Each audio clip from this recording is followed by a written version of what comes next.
Topic है वो सबसे पहले हम पढ़ेंगे एसिडिटी ऑफ अल्फा एच। तो एसिडिटी ऑफ अल्फा एच क्या होती है?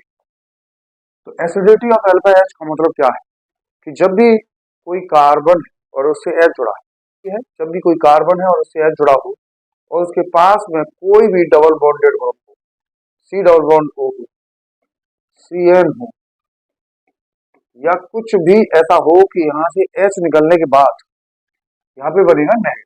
एच निकलने के बाद क्या बनता है यहाँ पे? नेगेटिव। और वो नेगेटिव यहाँ पे रिजोनेंस में यानी कि अनुनाद में आ जाए तो इस तरह के एच को हम कहते हैं क्या? Acidity, acidic group, acidic H.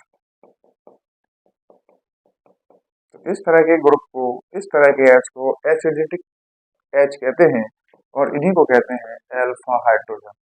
तो आज हम डिस्कस कर रहे हैं कि अल्फा एच की एसिडिटी किस तरीके से देखी जाती है। तो कैसे देखेंगे अल्फा एच की एसिडिटी? तो क्या देखेंगे? Acidity of alpha H. तो अल्फा एच मैंने भी बताया कि अगर कोई डबल बॉन्डेड, कोई ट्रिपल बॉन्डेड, कोई इस तरह का डबल बॉन्डेड एन, इसके पड़ोस में जो भी कार्बन होगा इस पर जो एच लगा होगा वो एच अल्फा एच कहलाता है। वो एच दोस्तों क्या कहलाता है? Alpha H. ऐसे ही यहाँ पे सी और एच जुड़ा हो तो इसको भी हम क्या कहते हैं? अल्फा एच कहते हैं। तो ये जो सी और एच है, इन अल्फा एच की एसिडिटी इस बात पर निर्भर करती है कि इसके साथ अनुनाद में पार्टिसिपेट कर रहा है या नहीं कर रहा है। जैसे यहाँ पे सी डबल बॉन्ड ओ लिखा है और यहाँ पे सी एच लिखा है। तो जब भी हम इस एसिड की बात करते हैं तो एसिड वो होते हैं जो H प्लस देते हैं। तो ये H प्लस अगर देगा तो इस C पे नेगेटिव बनेगा और यहाँ ये C डबल बॉन्ड O रहेगा। तो ये नेगेटिव इसके साथ में अनुनाद करने। तो इस तरीके के H को हम अल्फा H कहते हैं। तो अल्फा H की ये कहानी। इसके बाद हम बात करेंगे अगर यही अल्फा H दोनों तरफ किसी ऐसे ग्रुप से जुड़ जाए कि दोनों तरफ अनुनाद करने लगे, तो हम डिस्कस करेंगे अब कि यदि यही CH ग्रुप दोनों तरफ C double bond O group से जुड़ जाए या फिर पाई बॉन्डेड किसी भी ग्रुप से जुड़ जाए तो ऐसा H और ज्यादा अम्लीय हो जाता है। इसकी एसिडिटी बहुत ज्यादा बढ़ जाती है क्योंकि यहाँ से H प्लस निकलेगा तो ये जो नेगेटिव बनेगा यहाँ पे H प्लस निकलेगा तो नेगेटिव बनेगा और नेगेटिव बनने के बाद ये अनुनाद इधर भी करेगा और ये अनुनाद इधर भी करेगा। इसीलिए it is the most stable A9, बहुत स्टेबल एनाइन हो जाता है। इसकी वजह से इसकी एसिडिटी बढ़ जाती है और ऐसे ग्रुप को एक्टिव मिथिलीन ग्रुप से जाना जाता है जहाँ CH2 के दोनों तरफ कोई C double bond O, C double bond O group जुड़ा। देखिए जैसे आपको दिख रहा है यहाँ पे ये CH2 ग्रुप, इसके इधर भी C डबल बॉन्ड O है और इधर भी C डबल बॉन्ड O है। तो ऐसे ग्रुप को एक्टिव मिथिलीन ग्रुप कहते हैं। इस CH2 को देखो इधर भी C डबल बॉन्ड O है और इधर भी C double bond O group है। तो इस तरह के ग्रुप को हम क्या कहते हैं? एक्टिव मिथिलीन ग्रुप कहते हैं। अब जरा बताइएगा कि इनमें से कौन कौन से एक्टिव मिथिलीन ग्रुप है। तो CH2 ग्रुप जो है वो CH2 ग्रुप इधर देखिएगा, ये C डबल बॉन्ड O है इधर। क्या इधर है C डबल बॉन्ड O? तो ये एक्टिव मिथिलीन ग्रुप नहीं है, नो। ऐसे ही इसको देखो जरा, इस CH2 को देखो तो इसके इधर भी C double bond O group है, इसके इधर भी C double bond O group है, इसलिए ये ग्रुप एक्टिव मिथिलीन ग्रुप है। तो अब इसको देख के बताइएगा, CH2 है, CH2 के एक तरफ C डबल बॉन्ड O है, क्या इधर दिख रहा है आपको? नहीं दिख रहा, लेकिन यहाँ पे CN है तो इसलिए ये CN भी क्या है? C triple bond N, double bonded या ट्रिपल बॉन्डेड ग्रुप हो। तो ऐसे ग्रुप को हम क्या कहते हैं? Active methylene group. तो ये भी एक्टिव मिथिलीन ग्रुप है।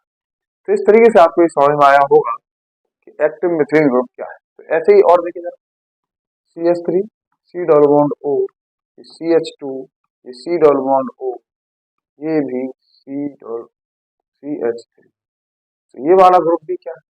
एक्टिव मिथिलीन ग्रुप है क्योंकि इसके इधर carbon C double bond O है, क्योंकि इधर भी C डबल बॉन्ड O है। अब आपसे अगर पूछा जाए कि इन दोनों में से ज्यादा एसिडिक ग्रुप कौन सा है,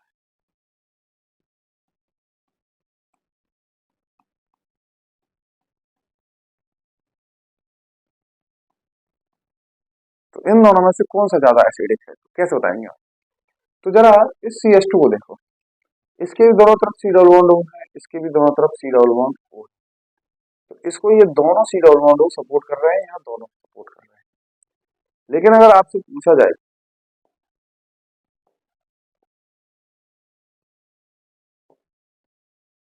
तो फिर सी डबल बॉन्ड O को ध्यान से देखिए कि ये CH2, ये जो CH2 है, इसके इधर सी डबल बॉन्ड O है। क्या ये सी डबल बॉन्ड O क्या इधर से कहीं अनुनाद कर रहा है? क्या ये सी डबल बॉन्ड O इधर से कहीं अनुनाद कर रहा है? क्या ये वाला सी डबल बॉन्ड O इधर से कहीं अनुनाद कर रहा है, दूसरी साइड कोई बिजी है? लेकिन नहीं है यहाँ पे। लेकिन इसको देखेंगे जरा, तो ये जो सी डबल बॉन्ड O है, इसके इधर तो अनुनाद नहीं है, लेकिन इसके सी डबल बॉन्ड O के इधर यहाँ लोन पेयर होंगे ऑक्सीजन पे, और उसके अनुनाद की वजह से ये 1/2 भाग ही इसके साथ काम करेगा, ये आधा भाग ही इस CH2 के लिए काम करेगा, और यहाँ पूरा एक एक भाग काम करेगा। इसलिए it is the more acidic group, ये ज्यादा एसिडिक है। तो इस तरीके से आपको ये पता चल रहा है कि हम कैसे देखते हैं किसी भी एक्टिव मिथाइल ग्रुप की एसिडिटी। अब ऐसे ही अगर इसके बारे में और इसको ऐसे देखा जाए,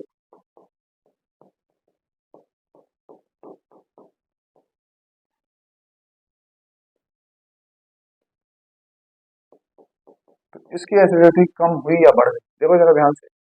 तो इस CH2 को देखो, तो ये जो CH2 है, ये सी डबल बॉन्ड O इधर है, ये इधर है, लेकिन क्या ये सी डबल बॉन्ड O के साथ यहाँ लोन पेयर है? तो ये जो लोन पेयर है, इसकी वजह से ये फिर से हाफ हो गया, 1/2 भाग इसका है और 1/2 भाग इसका है।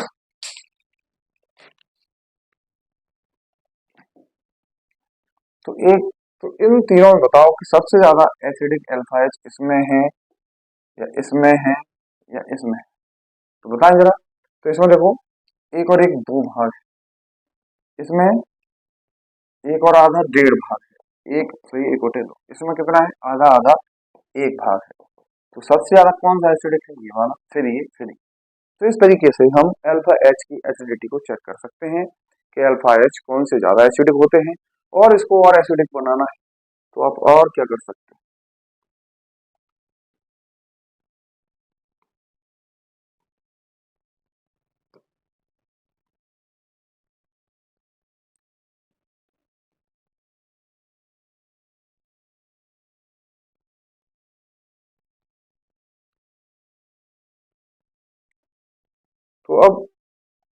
तो अब इन्हीं इन्हीं एचओ को और ज्यादा एसिड बनाना, तो अगर इस CH2 की जगह CH करके हम इसके 3 तरफ C double bond O group निकाल दें, तो ये वाला H बहुत ज्यादा एसिडिक हो जाता है, it is the most acidic. तो इसका मतलब हम समझ पा रहे हैं कि ये जो H है वो बहुत एसिडिक होते हैं, और ऐसे ग्रुप जो CH2 ग्रुप है और इसके दोनों तरफ C double bond O group जुड़ा हुआ है, तो ऐसे दोनों ग्रुप, ऐसे ग्रुप को ऐसी कंडीशन में एक्टिव मिथाइल ग्रुप से जाना जाता है। तो आपको ये समझ में आ रहा होगा। तो आज हम आगे डिस्कस करेंगे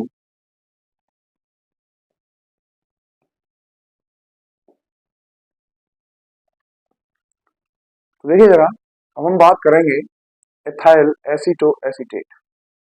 तो इसके बारे में बात करें तो सबसे पहले आप जानते हैं कि एसीटेट क्या है। CH3 सी डबल बॉन्ड, इस ग्रुप को हम क्या कहते हैं, एसीटेट कहते हैं। इस ग्रुप को हम क्या कहते हैं, एसीटेट कहते हैं, CH3 सी डबल ग्रुप को। अगर एसीटो की बात करते हैं तो इस पे एक एसीटो ग्रुप जोड़ दें। एसीटो ग्रुप क्या होता है, CH3CO ग्रुप।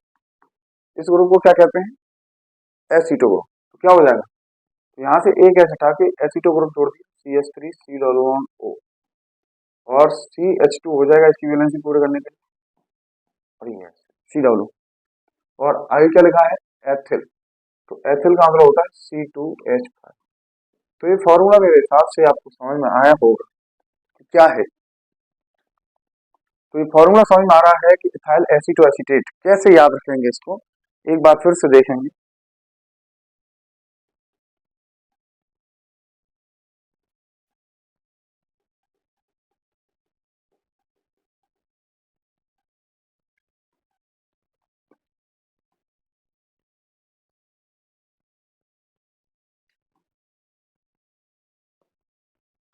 तो एक बार फिर से समझिए इसको, क्या कहा हमने।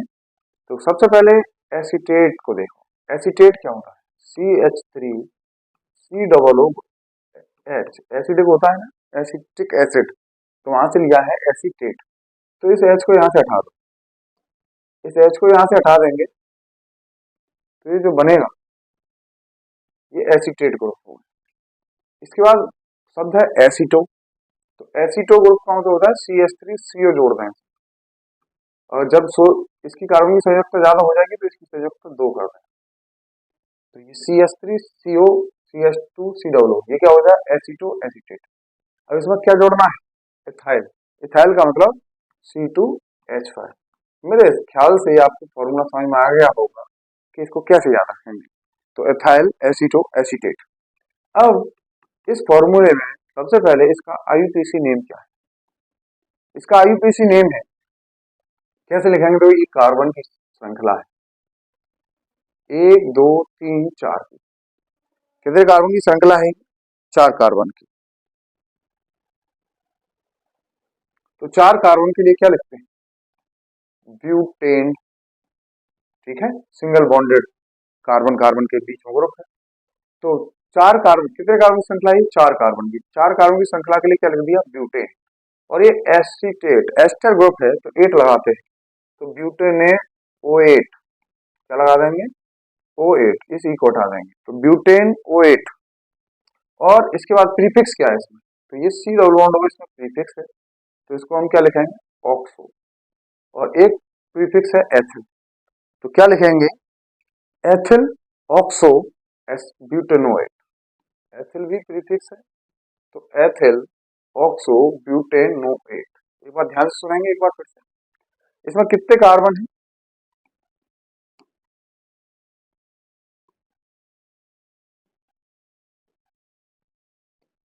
तो इसमें कितने कार्बन, 1 2 3 4, ये तो प्रीफिक्स है एस्टर।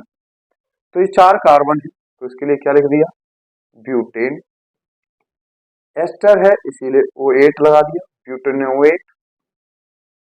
और इसमें प्रीफिक्स देखेंगे तो C double bond ketone prefix होता है तो इसको ऑक्सो कहते हैं, तो ऑक्सो। और ये एथिल ग्रुप और है तो क्या लिखेंगे, एथाइल ऑक्सो ब्यूटेनोएट। ये इसका आईयूपीएसी नेम। मेरे हिसाब से समझ में आया। इसके बाद इसकी हम मेथड ऑफ प्रिपरेशन करते हैं। मेथड ऑफ प्रिपरेशन क्या है, तो क्लेजन कंडेंसेशन, इस रिएक्शन के बारे में बात करेंगे। इससे इस कंपाउंड का प्रिपरेशन होता है। तो कैसे प्रिपरेशन होता है, तो ध्यान से देखिएगा।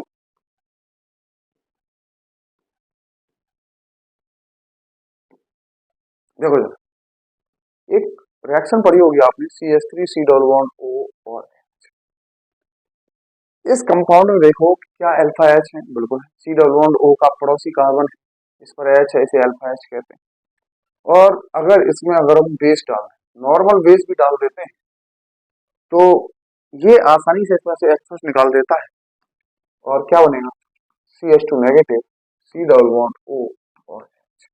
क्या काम होता है इसका, बेस का, H प्लस को बाहर निकाल। लेकिन अगर यही कंपाउंड ये कुछ ऐसे लिखा जाए, CH3C double bond O OC2H5, अगर इसमें हम नॉर्मल बेस डालेंगे तो यहाँ से H प्लस नहीं निकलेगा। क्यों नहीं निकलेगा, अभी थोड़ी देर पहले यही समझा रहे थे हम कि यहाँ ये अल्फा H है, यहाँ ये अनमैच करेगा इसका नेगेटिव, लेकिन इसके इधर भी लोन पेयर है तो ये आधा पार्ट ही इसको देगा, इसीलिए इसकी एसिडिटी इससे कम हो जाएगी। इसीलिए यहाँ पे नॉर्मल बेस काम नहीं करते हैं, और क्या काम करते हैं यहाँ पे, स्ट्रॉन्ग।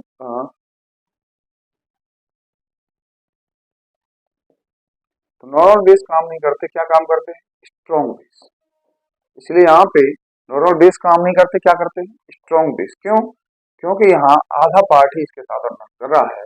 और ऐसी रिएक्शन को क्लेजन कंडेंसेशन कहते हैं। जब आधा अल्फा H वाला ग्रुप हो यहाँ पे और इसमें स्ट्रॉन्ग बेस डाल दें, तो हम क्या करते हैं, इसी रिएक्शन को क्लेजन कंडेंसेशन का नाम देते हैं। और इस वाली रिएक्शन को एल्डोज कंडेंसेशन का नाम देते हैं। ये 12th क्लास की बहुत इंपॉर्टेंट रिएक्शन है, और ये इस चैप्टर की सबसे इंपॉर्टेंट रिएक्शन है, क्लेजन कंडेंसेशन। तो आज हम अब डिस्कस करने वाले हैं क्लेजन कंडेंसेशन के बारे में। तो क्लेजन कंडेंसेशन क्या है, तो देखो जरा ध्यान से कि अगर किसी भी इस तरह के ग्रुप जहां ये इधर भी रिएक्शन कर रहा हो और इसमें क्या डालेंगे, strong base, S B means for strong base, तो क्या होगा, एस प्लस निकलेगा। सबसे पहले CH2 negative, C double bond O और OC2H, ये बन जाएगा, क्योंकि स्ट्रॉन्ग बेस का काम है यहाँ से H प्लस को निकाल देगा। सबसे पहले इसमें क्या निकाल लिया, H प्लस। इस बार के बाद दूसरे स्टेप में एक बार फिर से एक और मॉलिक्यूल इसका लेते हैं, OC2H5 plus CH2 negative, C double bond O, OC2H5। तो ये जो नेगेटिव है इस पे अटैक करता है और इस ग्रुप को बाहर निकाल देता है, तो बचेगा क्या, बनेगा, देखो CH3, C double bond O, और इससे क्या जुड़ा हुआ है, ये CH2, ये C double bond O, OC2H5। तो इस तरीके से ये बना, और यही क्या था, अभी जो नाम लिखवाया था, ये क्या है, ये ग्रुप एसीटेट है, और इसमें क्या है, एथिल एसीटेट और एसीटो, ये एसीटो ग्रुप है, ये एसीटेट हो गया, और एथिल एसीटो एसीटेट। और यही बनाने की बात चल रही थी कि कैसे बनता है। तो कैसे बनता है, क्लेजन कंडेंसेशन रिएक्शन से क्या करते हैं हम, किसी भी एस्टर की रिएक्शन स्ट्रॉन्ग बेस के साथ कराते हैं, तो यहाँ से H+ निकलता है, तो ये नेगेटिव बन जाता है। अब ये जो नेगेटिव वाला पार्ट है, इस वाले दूसरे ग्रुप के साथ रिएक्शन करता है और उसको अट्रैक्ट कर देता है, तो ये रिएक्शन में इस तरह का कोई कंपाउंड बन जाता है। इसी को हम क्या कह रहे हैं, एथाइल एसीटो एसीटेट। तो इथाइल एसीटो एसीटेट बनाने की ये विधि है। तो आगे हम डिस्कस करेंगे reactions of active methylene group. इस एक्टिव मिथिलीन ग्रुप की क्या रिएक्शन होती है, तो जब देखेंगे तो सबसे पहले इसकी जो रिएक्शन है वो विद बेस के साथ में, किसके साथ में है, बेस के साथ, मतलब क्षार के साथ, नॉर्मल क्षार के साथ, किसकी, एक्टिव मिथिलीन ग्रुप की, और किसका, एसीटो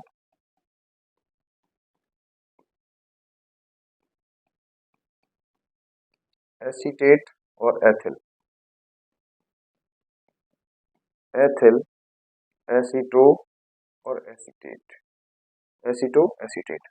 अब इस कंपाउंड में एक्टिव मिथिलीन ग्रुप, आपको बताया था कि जब भी कोई CH2 ग्रुप के दोनों तरफ C double bond O group जुड़े हों, तो ऐसे ग्रुप को एक्टिव मिथिलीन ग्रुप कहते हैं। अब बताइए जरा, इसमें अगर NaOH नॉर्मल स्ट्रॉन्ग बेस भी डालेंगे, नॉर्मल बेस भी डालेंगे, तो क्योंकि इसकी एसिडिटी बहुत ज्यादा है, तो यहाँ से H+ निकलेगा, तो क्या बनेगा, CH3, C double bond O, CH negative, C double bond O, OC2H5। तो सबसे पहली रिएक्शन यही है कि विद बेस के साथ क्या हो। दूसरी रिएक्शन है एल्काइलेशन। तो दूसरी रिएक्शन जब एल्काइलेशन की बात कर रहे हैं, तो इसकी एल्काइलेशन कैसे हो रहा है, CH3, C double bond O, ये CH2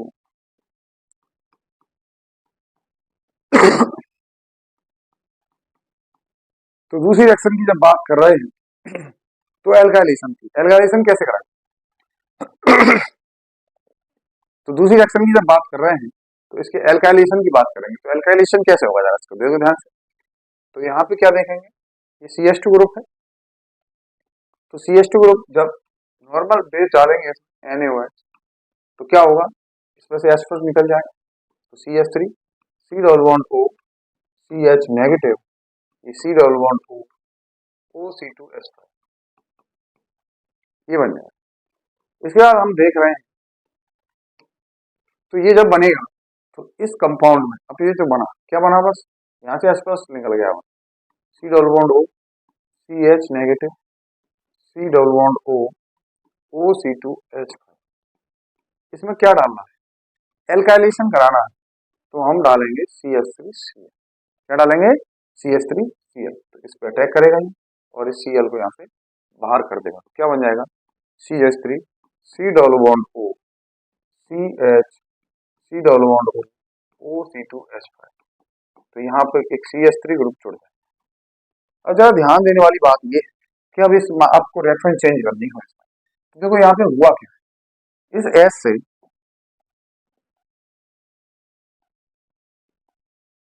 ये वाली जो H है, इस H की जगह पे यहाँ पे तो हुआ क्या है इस रिएक्शन में, ध्यान से देखेंगे ना कि यहाँ पे ये जो H है, इस H की जगह पे यहाँ एक CH3 आ गया और ये H कैसे हटाया, ब्रिज डाल के, और ये CH3 कहाँ से लाया है, यहाँ पे। तो H हटाने का काम तो सेम रहेगा, सब में डाल देंगे NaOH, लेकिन यहाँ अगर CH3 की जगह कुछ और लगाना, मान लो इस तरह की कोई रिंग लगानी है, साइक्लोप्रोपेन टाइप का कंपाउंड बनाना है, तो साइक्लोप्रोपेन के साथ यहाँ Cl जोड़ के रिएक्शन करवा दें।